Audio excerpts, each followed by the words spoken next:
Welcome back, everybody, to Santa Fe Fashion Week, Fashion Behind the Curtain podcast. I'm your host, Stephen Cuomo, executive producer of Santa Fe Fashion Week. I'm really excited to have Timothy on the line. Timothy, can you tell us a little bit about yourself? Sure. I am a commercial director and photographer based here in Los Angeles. I live about an hour and a half north up in Ojai, California, which is where I'm calling from right now, a little mountain town, a little bit quieter than LA. And yeah, stoked to be here. Thank you for having me. Fantastic. So I understand you got your start in photography. Was it back on the East Coast? Yeah. Yeah. I went to school at Syracuse. Originally wanted to do computer science, decided that I didn't want to sit in front of the computer all day long. Go figure, right? And then found photojournalism and discovered I didn't want to stick my camera in people's business, and then found the studio. And then once I found the studio, oh man, all lights were green, and I've been doing it ever since. So not to give away your age, but when did you get your start? Oh man, so 48 years old now, which is insane to me. I don't know how that happened. But started in 90, let's say I graduated college in 98. So I've been doing this ever since. So interesting. So photojournalism, I'm guessing working with a newspaper or something like that, or what was that Yeah, like? like the student newspaper and up in Syracuse, going to Albany and covering protests and stuff like that, doing some sports at the college, and did a little concert photography just because I was into going to shows when I lived in New York. Photography has always interested me, continues to interest me. I still shoot some landscapes. That's one from Ojai Yeah. behind me there. And I love the Eastern Sierras, go up there quite a bit and shoot on my own. But photography is just part of how I see the world now. That's interesting. So now you do fashion photography, is that correct? Yeah, so my primary focus is tabletop and still life photography. So that can be anything from beverage. I do a lot of jewelry work, both in stills and video, which is very interesting. Definitely a different and difficult niche for shiny accessory objects, but love that. I've tended to focus on things that are difficult to shoot. I like the challenge. And so accessories, luxury products, jewelry, that kind of thing really is, I like the challenge of it. Nice. So you said you got a studio. So would you say most of your work's done inside the studio, or are you doing it out on locations? I do both. I enjoy being able to go. I've done fragrance campaigns in the slot canyons of Arizona. We did some stuff in the high desert and in Death Valley, which has been super interesting. I love getting out of the studio. Just finished some wine work for Robert Mondavi that we shot on my property here in Ojai. So I love getting out of the studio. But I would say that probably 80% of my work is, controlled environment in the studio, starting from a big empty space and creating from there. So I think a lot of the people listening to my podcast, I mean, some of them are kind of like the level you're at. Some photographers are looking to get clients. How did you kind of pick up your first clients and move from the East Coast to the West Coast? Was that a challenge?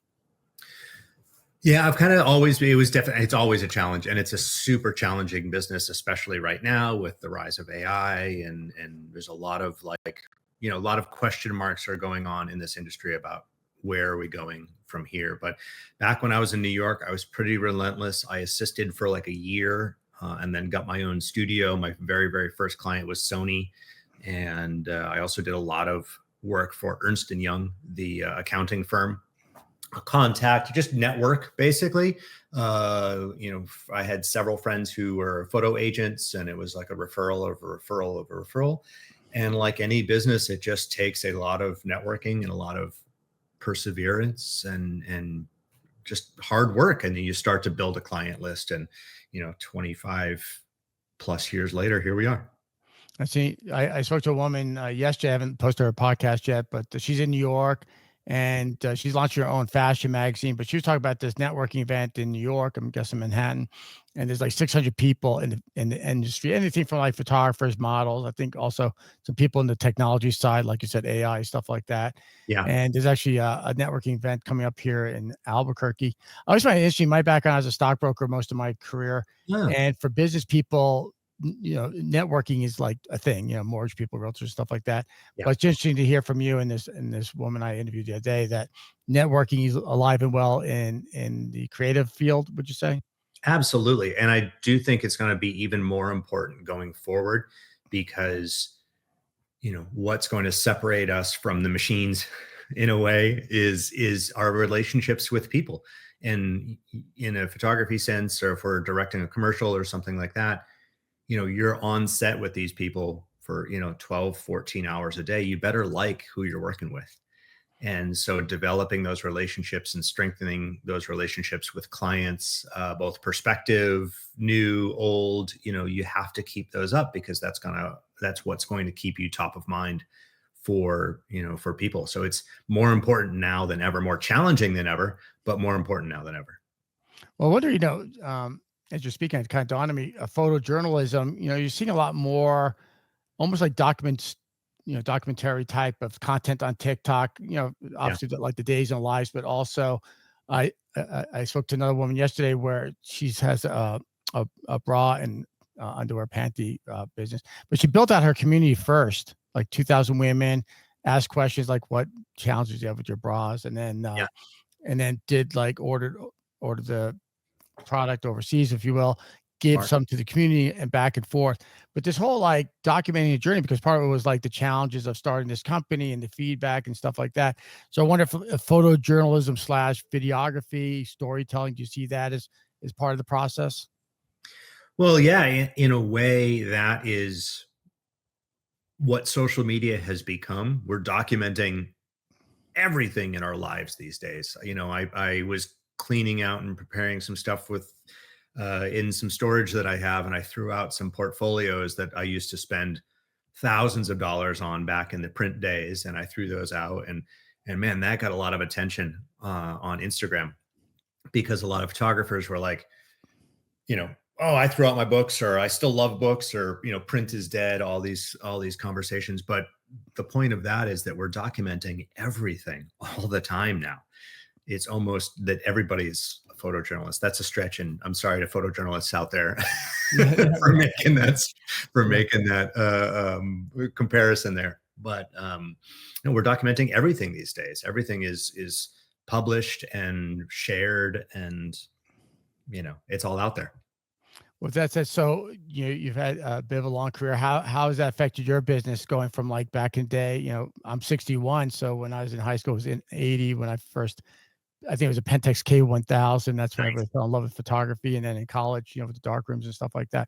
Yeah. So going back that far with print and now with social media, AI, things of that nature, how has it impacted your business, and what's your thoughts on that?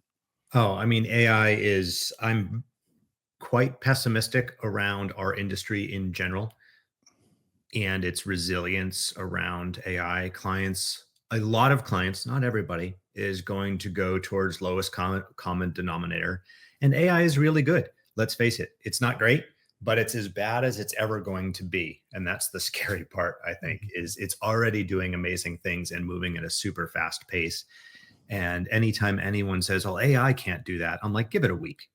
Right, right. It's a joke, but it's kind of true. The second we say it can't do that, 2 weeks later, it's doing things that we thought weren't possible. So I figure on the high end, a couple of years left in the industry.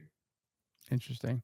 I don't know. I'm always, I've been again, it's so funny, as a stockbroker during the whole Y2K thing, and it was a scare, like, oh my God, technology is not going to work. And then you look at like Uber and they thought Uber is going to take over the world, and I think it's still only like 10 or 15% of people use Uber on a regular basis. When they're raising capital, it's like, oh, everybody's going to use an Uber, nobody's going to own a car anymore. And then Amazon going back even further, it Yeah. was going to knock out all the brick and mortars, and obviously brick and mortars are still around. Yeah. So I wonder. I think I agree with you. I think AI will have an impact. I'm just not sure how great of an impact it will be in our industry. I think obviously it remains to be seen. And I think that there's always room at the top. There's always people, clients, industries that even as AI takes over, there's going to be a resurgence of human made. And I think I take some comfort in that there are people who, and those are the best clients out there right now, are the people who respect the craft and want to see good work made for the sake of making good work. So I think there will always be some room. It depends on, how we as an industry deal with AI, how we protect ourselves, how we collaborate within it. And again, going back to the relationship thing, how humans work with other humans to intentionally, not take a stand, that's not the right word, but look out for each other. Like, I'm a client, I'm going to look out to you, and I'm going to hire you whenever I can, and vice versa. I think that's super important. Right. I mean, obviously, the barrier to entry is so much easier now, right? You pick up Yeah. a smartphone or a digital camera, so that's changed things. Going back to me being a stockbroker, I remember, back in the day, you had to go through a Merrill Lynch. That's why I worked for a Smith Barney, and then banks got into the business. Then you had E Trade. So we were charging $500-$600 for a trade. Now you could trade for $10. Yeah. But then again, so that obviously put a dent in the business, but I still have friends that are very successful in the industry. It's more fee-based business. So people still want consulting and stuff like that. Obviously there's still E-Trade and stuff like that around. But my thoughts are, I kind of think about like when you have a website built out and you hire a webmaster, let's say, and they're like, what do you want to put on that website? And like, oh my God, as a business owner, I got to figure that out. And I think where a creative like yourself is maybe feel of a concept. And yeah, I mean, a low lying fruit, I want to sell something on eBay and I could just throw a sweater on a AI model or something like that. But going into more thoughtful creations, I think, AI could only do, I mean, maybe give them a few prompts, but at the end of the day, I think they need someone who's creative like yourself that could come up with concepts. Yeah, I saw a great, probably got served it up on Instagram, and I don't remember who I'm quoting right now, but it was very impactful. It's like, it's not prompting, it's art direction. Yeah. You're absolutely In this right. sense. And to whoever I just ripped off there or quoted, my apologies, but I get fed so many things, I don't know what's what anymore. We're So all it was a really interesting, there has to be an aesthetic level that the prompter has to know what's good or not. right. And then some That's people are about it. building a whole career around that. I Yeah, mean, correct. being, creating AI models and things like that. So that's a whole career in itself. So what's your thoughts? I always like to, you being a seasoned pro, if someone, and it's not even a young person, because, I picked up my camera early in life. I put it down for a very long time and now I'm doing more videography. So reconnecting with my passion. But for someone who's thinking about getting into photography now on the, fashion or product photography like yourself for doing any thoughts on that? Do it because you love it. It's a very, very hard business, and the business model is, you have to stay very, very lean. It's a very gear oriented business, so it's very easy. And I'm guilty of this as well, to get sucked up in the gear side of things and the acquisition side of the stuff. You have to love it. I would say also to have a backup plan. I don't know again at how much longer photography is viable as a solo career type thing, and for anyone really, as everything gets disrupted, have a backup plan. um, you know as a young photographer, could at least set up an IRA and start socking money away so that you're good to go. I know so many people who didn't do any of that, and I wish I had done more of that back in the day, is got myself financially secure as I'm doing the thing, as opposed to waiting at the end. So it's a yeah, the advice is do it because you love it, and have a backup plan, because who knows. So have you adapted into videography? Have you leaned into videography, or are you just a purist in photography? No, so background in photography, but really directing and cinematography have definitely, given me a new lease on life in this career. It's fun to be new at something again. Mhm. So towards the end of COVID, I shot my first slow motion piece using a camera called the Phantom, which is a colossally expensive, $100,000 camera that shoots 4K at 1,000 frames a second. We got into that and basically cinematography using robots to move the camera around. Wow. It's called motion control. It involves a $150,000 robot plus $100,000 camera plus all the lights and a huge crew. It's not for everyone, but it is amazing and fantastic at what it can do for the right subjects. So I'm doing, I would say about half of my projects these days are directing, and another half are still photography, both split between jewelry, accessories, fashion, and beverage. That's interesting. A friend of mine's got this. I'll plug it real quick. He's got this energy drink. He's a local doctor, and Oh yeah. I helped do some of his marketing. You may have seen some of that stuff on my social media. It's interesting. I'm a wannabe actor. I have an agent here in Albuquerque, New Mexico. Netflix is very big here, and you're seeing a lot more of this vertical platform. It's almost like, I don't know the names of them, but kind of like Netflix for vertical videos, if you will. And what they're doing, what I understand, and I think a lot of it is on the cheesier side of what they're doing right now as far as the content. But I think they're taking like let's say a 20-minute episode, let's say, and turning them into like 1 minute or 2 minute scrollable videos. So you're Right. literally, it's vertical and you're watching it and you're scrolling Yeah.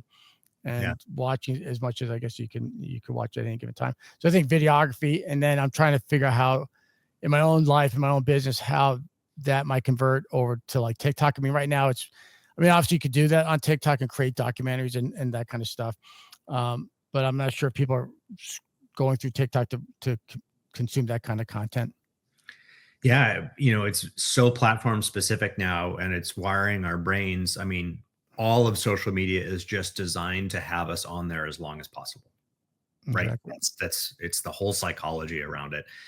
And so, our brains, that portfolio thing that I did the other day that kind of took off a little bit, in the end, people have spent days watching it, but it's 12 seconds at a time. Right. which is Yeah. which is just crazy to me that the average watch time can be like 12 or 15 seconds, but as a whole, 50, 60,000 people have spent 4 days watching me throw portfolio books in the trash. Yeah, one piece at a time. So going back to real quick with the photography. Yeah. So the content you're creating, the photography content, are your clients, how are they using those photos? Is it for the websites? Do you know what their goal is with this photography you're doing? It's everything from, we don't do a ton of social media because my price point is a little bit higher. So we're mostly for agencies and major brands. Some of our jewelry brands are on the more local side that we do, but most of it is high-end brands. Sam Adams, we just did a beer commercial for that was running during March Madness. That was super fun. And that was our first major national spot. That was great, seeing it on actual TV, during the games and stuff. So I'm definitely on the higher end of things. So we don't work with a lot of local businesses, things like that. Businesses generally need to be, 10 million and up type of thing for what we do. And it's a lot of it is aimed toward ad agencies. That's cool. Yeah, because you definitely, I mean, obviously magazines are still around, and there's a lot of, Yeah. a lot of it is just covered at the bookend of ads, Of ads, that's all. fashion. Yeah, I mean, that's Yeah, all it is. fashion, it's fashion. Look at me wearing this. But obviously, it's you need really great photography for that kind of stuff. So it's obviously photography is still important at that level. Yeah, it's super important. And as we're bombarded by photography in numerous ways every single day, on our phones, just, we're so used to consuming images. Making good images is actually even more important, because how do you stand out in amongst all the mediocrity, amongst all the garbage? Like, it takes a lot to make something that is, from an aesthetic standpoint. I understand if it's on social media and it's got a hook and it's more of the psychology of it. Again, throwing portfolios in the trash is not exactly high-end cinematography, but for ads and for luxury brands and fashion brands who are selling a premium product and want to command a premium price point, the quality of how you're showing your customer that object has to have desire built into it. And that's not done, on the cheap with your cell phone. It takes craftsmanship and it takes knowledge about how to evoke that emotion and have people go, well, I don't know what that is, but I want it. That's super important. That's the subtle stuff of what we do in what I do. That's cool. Yeah, I'm working on this whole concept of like Santa Fe Fashion Week, Fashion Behind the Curtain, and ideally Fashion Behind the Curtain events throughout the country, where it's more immersive and you're showing people that process. Because it takes a lot of work. I mean, a lot of people don't realize when they look at that picture how much work went into that photo. So almost showing more of an immersive event. I kind of compare it to like if you go to let's say a nice restaurant and you have a nice meal, but you don't realize like what went into like the guy had to sign a lease, he had to hire a chef, they had to come up with a menu, had to buy Yeah. I mean, a lot of work goes into that meal. It's not just I showed up and I bought myself a nice meal. Right. Yeah. It's not just that immediate thing. It's the 20 years that led you up to that thing that allow you to pull from a toolkit of skills and experiences that allow you to do that thing in the amount of time and in the way that you do it. You're not, as a client, you're not paying for that you're not paying for that particular minute or that particular day. You're paying for it's the 20 years that led up to that moment that allow you to do your job really well. Exactly. I think as like you said, as a client, that's what they're tapping into too. And obviously networking's important, but also building that portfolio. So you have something to actually show that client. And I see that mistake a lot on social media too, where you know, models and photographers, some is just like crap. I mean, they're just dumping a lot of volume on it. I mean, some of it's nice, but you have to scroll through a lot of stuff to find really good quality products. So Yeah, absolutely. And as creatives, we're always, you know, I think creatives in general we're pretty hard on ourselves, right? We want to do great work and we want to put it out there. And we're always trying. I mean, 25 plus years later in this business, and I'm always critiquing my work and trying to make it better. That's super important. So, also going back to the young photographer thing, if you're getting into this industry, you have to have that attitude of almost nothing is good enough, mhm, which is yeah, a little bit of blessing and a curse there, but you got to keep pushing and keep trying to do and building that portfolio and always testing and practicing. An NBA player, practices over and over and over again in time for the game. exactly. Yeah, The it's only reason they're able to perform at that level is because they just spent, the last week practicing for that particular game or that particular thing that they need work on. Practice does make perfect, and you got to put in your hours of deep work to be able to produce a great product over and over again. exactly. It's interesting too because I think like it's a very lonely field. I mean, it's fun to be out there shooting, or being an actor, but the hours are like learning a script and I think a lot of photographers they love shooting the photographing the models or whatever, but then they don't they don't spend the time. The models are getting upset because there's no photos coming because Yeah. they're shooting so much that they really can't edit their photos and they Yeah. really fall behind. Yeah, yeah, that editing or getting stuck in that's the flip side of always wanting to do better is getting stuck in the perfectionism cycle of not shipping stuff out the door. You got to get it out there. You got to keep the people who collaborated with you happy. Especially if it's a donation time type thing, it's super important to be delivering your product to the people. Yeah, you bring up a good point because a lot of it is, especially like you said, if you're building your portfolio and the models are donating their time and you're obviously donating your time as a photographer, and then you might have a stylist on set. I mean, you have a lot of people and they're all waiting for that final product, which is the photo, And so if you're not delivering on time, then yeah, there's going to be a lot of frustration. And then also, I think it's interesting because our friends are very successful photographers and models want to shoot with them. And they're at the point where like, I already have my portfolio. I mean, it really has to bring something to the table for that photographer to like spend because they know the work that's going to go into it. It's not just taking the photo. So I think people have to have an understanding and appreciation, maybe respect for where people are in their careers. Yeah. Because some people are be, oh, that photographer's not getting back to me. And it's like, well, that photographer might they have that piece in their portfolio, if you will, Right. and the same thing if the model might be looking at that photographer's work and saying, well, your quality that you're putting out there really isn't something I need. I have that kind of photo. So, Right. and I think so, I often wonder times too, because I don't know if there's like should be pre-meetings. I know people do like with Pinterest boards or something like that. Um, I'm sure like at your level, you know what you're getting into before you shoot the Right. project, right? Have And I to. think a lot, right? And I think a lot of models and photographers just show up with really no clue what the goal is for that shoot. I tell you one thing, in a commercial sense, that does not work.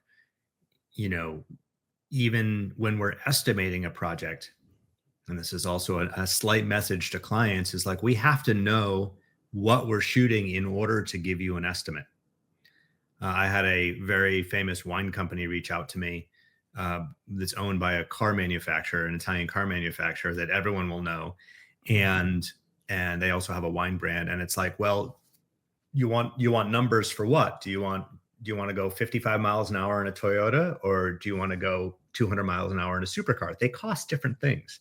You need to let me know. So when we do estimates for people, it's based on locked creative.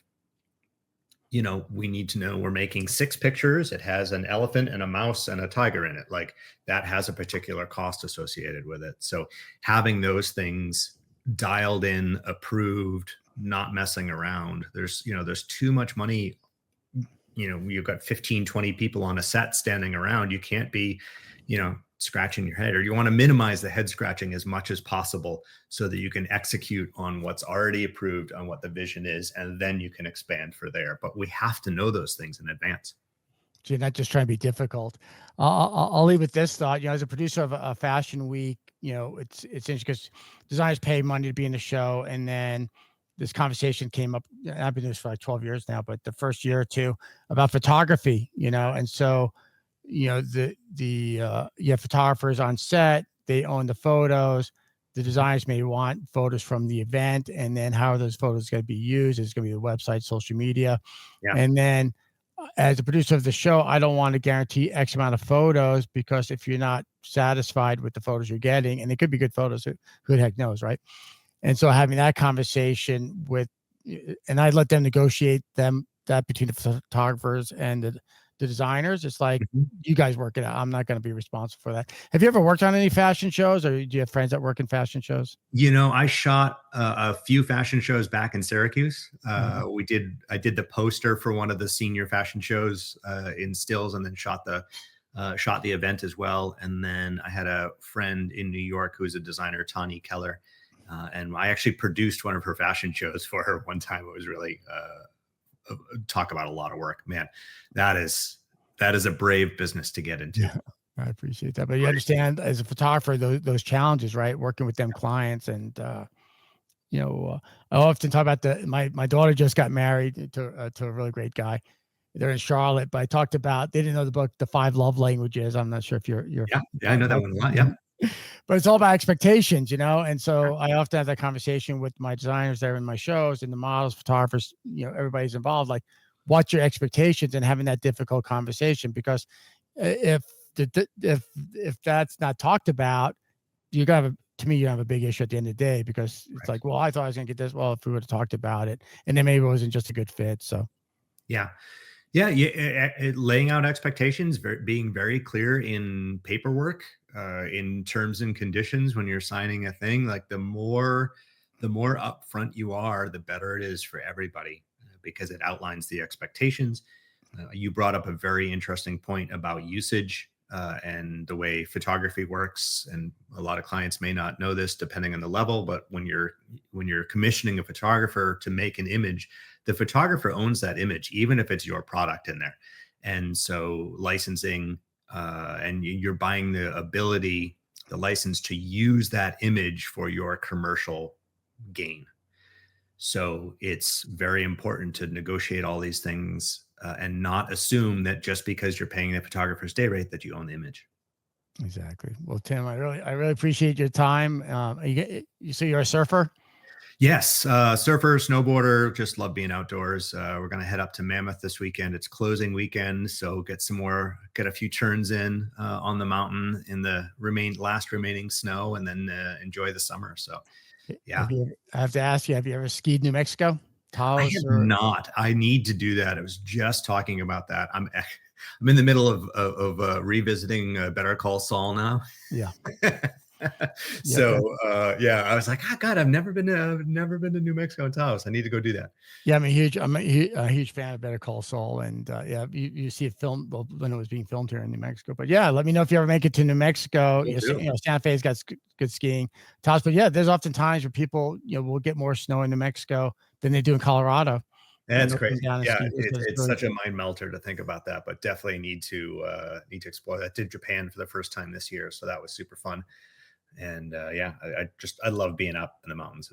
It's so rewarding for me. Same here. Well, thanks again, Tim. And once again, if you work in the fashion industry and like to be a guest on my podcast, please reach out. I'd love to chat with you. Tim, thanks again so much. Appreciate you. Yeah, thank you for having me. And drop me a line on Instagram. It's Timothy Hogan Studio, and timothy-hogan.com is the website. So Stephen, thank you for having me. Appreciate it. My pleasure. All right. Talk soon. Cheers. Bye.